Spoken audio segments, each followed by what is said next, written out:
और आ गए फिर से मूड खराब करने? अब आ गए हो तो सुन लो, थोड़ा इंट्रो कर लेते हैं, अच्छा लगता है थोड़ा, है ना? तो hello student, welcome back to another class of नवामी फ्री स्मार्ट क्लासेस। तो आज की क्लास में हम कक्षा 10वीं प्रश्नावली 1.1 का दूसरा क्वेश्चन कर रहे हैं। ठीक है, पहले तो क्वेश्चन पढ़ो, क्या बोल रहा है क्वेश्चन। तो क्वेश्चन बोल रहा है, पूर्णांकों के निम्नलिखित युग्मों के एचसीएफ और एलसीएम ज्ञात कीजिए तथा इसकी जांच कीजिए कि दो संख्याओं का गुणनफल बराबर एचसीएफ गुणित एलसीएम है। मतलब हमें क्या करना है, सबसे पहले तो निम्नलिखित युग्मों के एचसीएफ और एलसीएम निकालना है। ठीक है, पहले इनके एचसीएफ एलसीएम निकाल लेना है और फिर इनकी जांच करना है। जांच करने के लिए उन्होंने क्या दिया है, एक सूत्र, दो संख्याओं का गुणनफल बराबर एचसीएफ गुणित एलसीएम। मतलब इन दोनों का जो गुणा होगा, ठीक है, वो एलसीएम और एचसीएफ के गुणा के बराबर होगा। तो सबसे पहले हम एलसीएम और एचसीएफ निकालते हैं। ठीक, तो पहली चीज तो एक चीज और बता दूं कि मैं एक बेसिक मैथ की क्लास भी चलाता हूँ जो सभी स्टूडेंट के लिए है। ठीक है, तो सबसे पहले आपको जाना कहाँ है, प्लेलिस्ट पर, बेसिक मैथ की क्लास पर, उसमें एचसीएफ और एलसीएम की आपको वीडियो मिल जाएंगी। चलो हम क्वेश्चन को करते हैं। ठीक है, तो करना क्या है, 26 और 91। तो 26 और 91 के पहले हम एचसीएफ और एलसीएम निकाल लेंगे। तो देखिए भाई साहब, डायरेक्ट करना चाहो आप डायरेक्ट भी कर सकते हो। ठीक है, तो पहले हम निकाल लेंगे 26।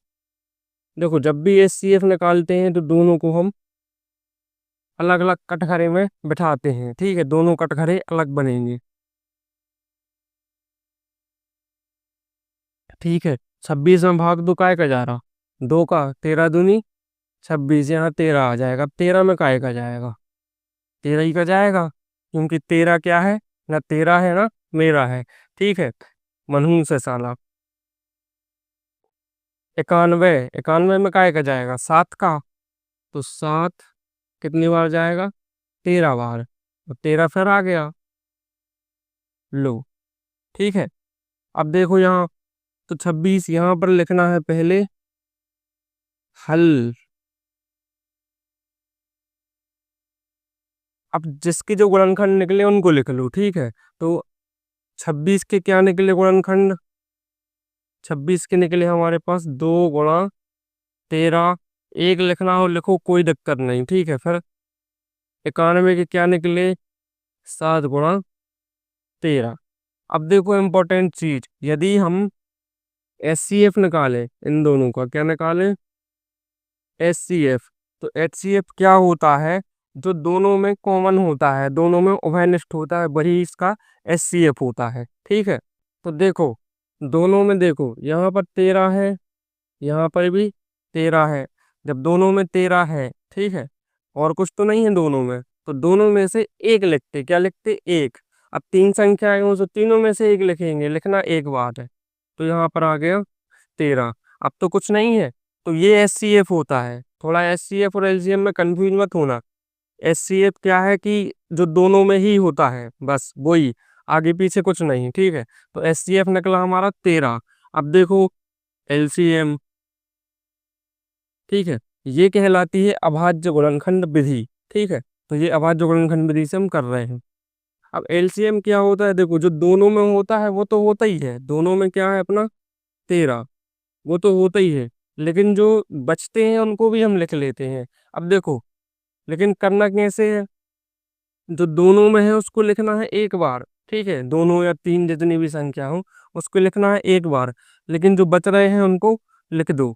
तो 2 बच रहा है और 7 बच रहा है। ठीक है, अब देखो, 13 दूनी 26 गुणित 7, गुणा कर दो, 7 6 42 के दो, हंसलाई 4, 7 दूनी 14 और 4 18।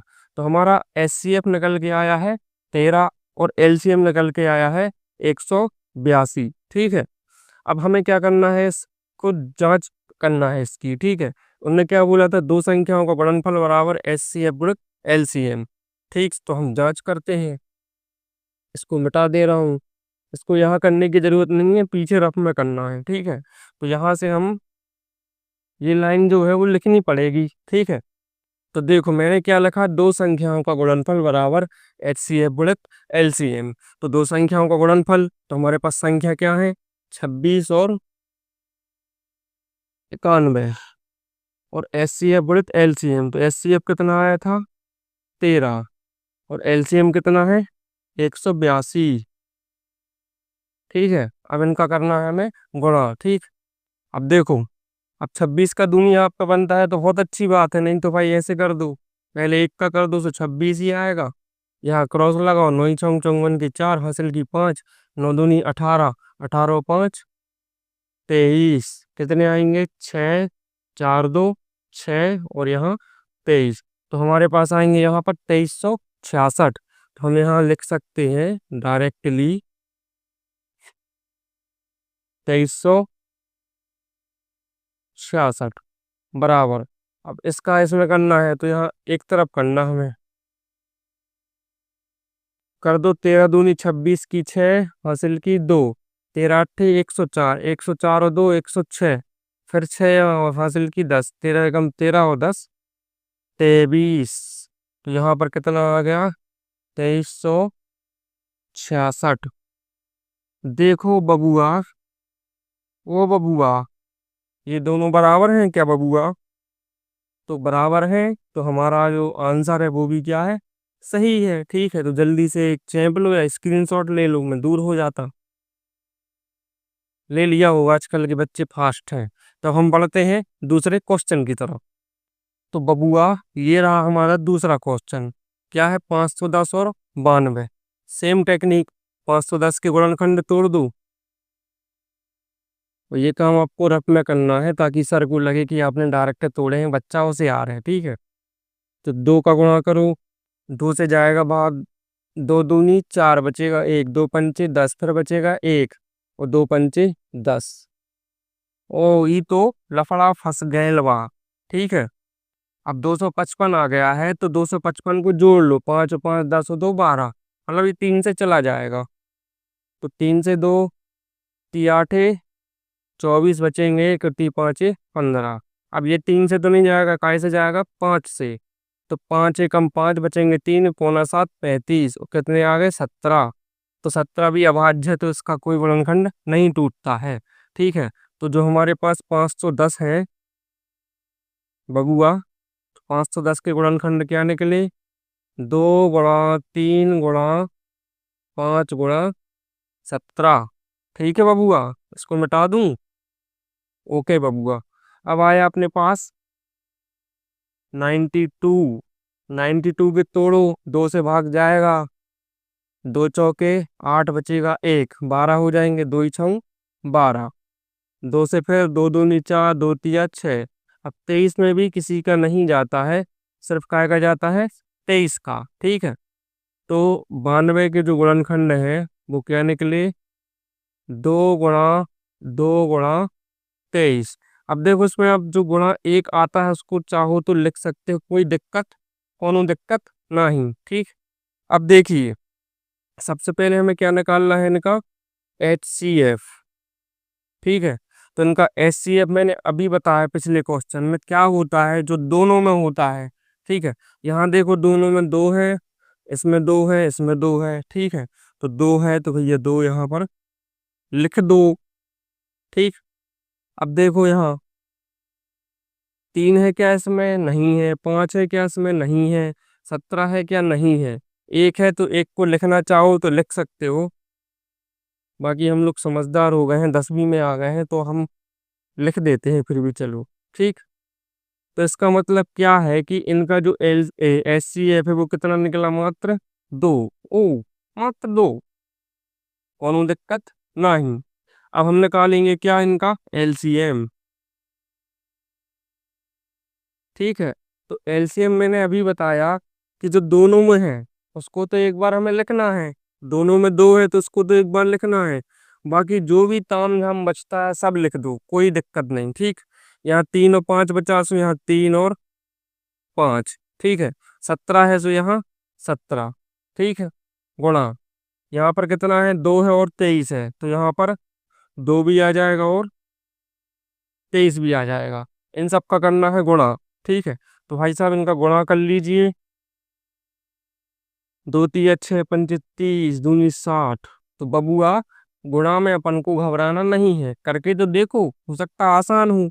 2 तिया 6, 6 पंचे 30। एक चीज याद रखना, जिसमें जीरो आता है ना उसकी तरफ भागना।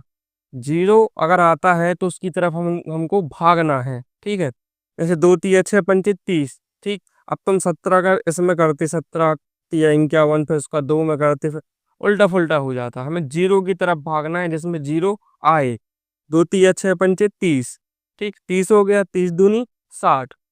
अब ये कहाँ से आसान होता है, देखो हमारे पास क्या आया, 60, ठीक है। और 17 बचा और 23 बचा, ठीक है। तो हम क्या कर सकते हैं, 17 का इसमें गुणा कर दो, 17 102, 102 और जीरो लो, 1020 आ गया। अब 1020 में किसका कर दो, 23 का गुणा कर दो, यहीं से कर दो, बहुत आसान है भाई। 23 2 तक तो टेबल याद होगी 23 की। 23 का शून्य में से 23, 23 दूनी 46। अब 46 है, यहाँ जीरो है तो 46 ही रहेंगे, ठीक। और 23 से कम 23।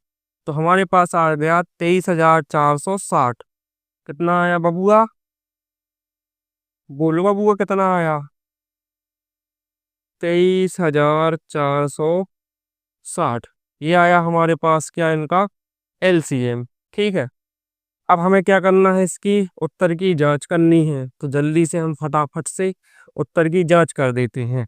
यहाँ पर है 510 और 92, ठीक। तो 510 गुणा 92, और यहाँ पर है अपना 2 गुणा 23,460। तो 2 गुणा 23,460 करो फटाफट। पहले 2 का जाएगा, 2 शून्य शून्य, 2 एकम 2, 2 पंचे 10, ठीक है। अब 9 का जाएगा, 9 शून्य शून्य, 9 एकम 9, और 9 को 45। यहाँ है 0 2 9, सॉरी 0 2 9 5 और 1 6 और 4। हमारे पास आया 46,920। उसका और पहले चेक कर लेते हैं।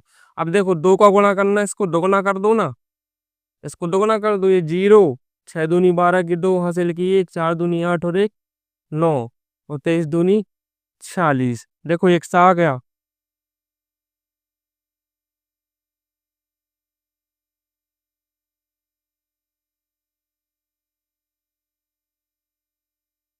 ठीक है बबुआ, आया समझ में, समझ में आई गलवा। अब बिहारी बोलता हूँ लेकिन बनती नहीं है मुझसे, ठीक है। तो ये जल्दी से स्क्रीनशॉट ले लो या चैप लो। तो ये रहा अपना तीसरा क्वेश्चन बबुआ, 336 और 54, ठीक है। तो 336 और 54 का सबसे पहले तो क्या निकाल लो भाई साहब, इनके गुणनखंड। तो यहाँ लिख देंगे हम 336 के, पहले निकाल तो लें। तो 336 के गुणनखंड तोड़िए बबुआ। तो बबुआ 336 है, लास्ट में 6 है, तो 2 से आराम से चला जाएगा। तो 2 एकम 2 बचेंगे, 1 हो जाएंगे 13, और 2 छम 12, फिर बचेंगे 1, तो 2 अट्ठे 16। फिर से 2 का जाएगा, 2 अट्ठे 16, और 2 चौके 8, 2 चौके 8, 2 दूनी 4, 2 दूनी 4, 2 एकम 2। अब 21 आया तो 3 का जाएगा, 30 आते 21, और 7 आ जाए तो खत्म खेल, ठीक है। तो 336, तो जो 336 के गुणनखंड हैं वो निकले अपने 2 गुणा 2 गुणा, देखो 1 2 3 4 बार 2 है, तो 3 बार हो गया, और ये 4 बार, एक बार 3 है और एक बार 7 है, ठीक है।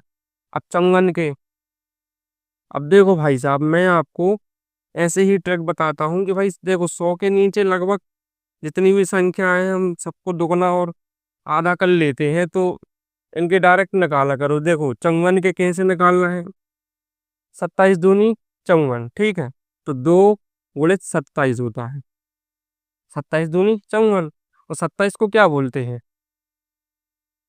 3 नाम 27, तो इसको बोलते हैं हम 3 नाम 27।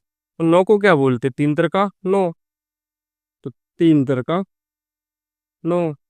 समझ गए बबुआ, ये आसान है कि वो आसान है, वो बड़ी संख्या के लिए सही है, छोटी संख्या के ऐसे निकाला करो। दो देखो, ऐसा नहीं कि 54 है तो 27 दूनी 54 किया मैंने, क्योंकि 2 से उसमें भाग पहले जा रहा, ठीक है। तो ऐसे तोड़ना है अपन को, 27 दूनी 54, 27 को 3 नाम 27, तो 9 को 3 तिरका 9, ठीक है। 3 तिरका 9, तिया 27 दूनी 54 आएगा वही। 2 तिया 6 तिया 18 तिया 54, कैसे भी कर लो, ठीक है। अब मेन चीज आती है इनका, मैं साइड ही लिख देता हूँ। अब मेन चीज आती है इनका एचसीएफ और एलसीएम। तो बबुआ मैंने अभी बताया कि जो दोनों में है, ठीक है। देखो, इसमें दो है, इसमें दो है, ठीक है। तो एक बार हम दो लिख लेंगे गुणा। अब इसमें दो तो है लेकिन इसमें नहीं है, ठीक है। अब दो नहीं बचा, अब इसमें तीन है और इसमें तीन है। तो एक बार हम क्या ले लेंगे, तीनवा ले लेंगे, तीनवा, ठीक है। अब तीनवा ले लिया। अब कुछ ऐसा है कि जो दोनों में है, ठीक है। मुझे तो नहीं दिख रहा, किसी के पास दिव्य दृष्टि हो तो भाई बताओ मुझे, ठीक है। तो नहीं दिख रहा है, इसका मतलब दो तिया 6, हमारा क्या है ये एचसीएफ। एचसीएफ का मतलब ही होता है महत्तम समावर्त, मतलब बड़ी से बड़ी संख्या जिसका इस संख्या में ही भाग जाए और इस संख्या में ही भाग जाए। तो 6 एक ऐसी बड़ी से बड़ी संख्या है जिसका 336 में ही भाग जाता है और 54 में ही भाग जाता है। इससे ना कोई छोटी है ना बड़ी, ठीक समझे बा, मतलब छोटी तो होगी, इससे कोई बड़ी नहीं है। तो ये होता है महत्तम समावर्त। अब निकालेंगे बबुआ हम एलसीएम बा, ठीक है। तो एलसीएम बा निकालने के लिए मैंने अभी बताया कि जो दोनों में होता है उसको तो हमें लिखना है, लेकिन वो एक बार। तो अब भी निकाल लिया हमने, दोनों में क्या है, दो तो है और तीन भी है, और बाकी फिर जितने भी बच जाएं उनको पूरों को लिख दो। इसमें कोई डरने की बात नहीं, जितने भी बच जाए सब लिख दो। क्या बचा यहाँ, दो गुणित दो गुणित दो, तो दो गुणित दो गुणा दो। यहाँ पर बचा फिर 7, सो 7, ठीक है। यहाँ पर बचा 3 गुणा 3, तो यहाँ पर 3 गुणा 3, ठीक है। अब बारी आती है इनको गुणा करने की, ठीक है। तो इनको गुणा करते हैं, ठीक है। अलग अलग करना हो अलग अलग कर लो, क्योंकि इसमें जीरो आने के चांस नहीं है। दो तिया 6 दूनी 12 दूनी 24 दूनी 48, ठीक है। अब देखो यहाँ पर कितना आ गया अपना 48, गुणा यहाँ पर क्या है 7। देखो 3 × 9 = 7, 63, तो 63। अब इनका गुणा कर लो, क्या कर सकते हैं। तो 3 × 8 = 24 की 4 हासिल की 2, 3 × 4 = 12 और 2 = 14। 6 का करो 6 8 48 की 8 हासिल की 4, 6 × 4 = 24 और 4 28। जोड़ दो इनको, 4 8 4 12 की 2 हासिल की 1, 8 और 1 9 और 1 10 का 0 हासिल की 2 और 1 3। तो इनका आया 3024। कितना आया, 3024वां। तो ये आया हमारा 3024, ठीक है। अब इसके बाद हमें निकालना है क्या, मतलब उत्तर की जांच करनी है, ठीक है। निकालना कुछ नहीं है। तो दो संख्याओं का गुणनफल, तो ये इस साइड करना, वो लाइन मैंने मिटा दी थी। तो दोनों संख्याओं को कर दो गुणा।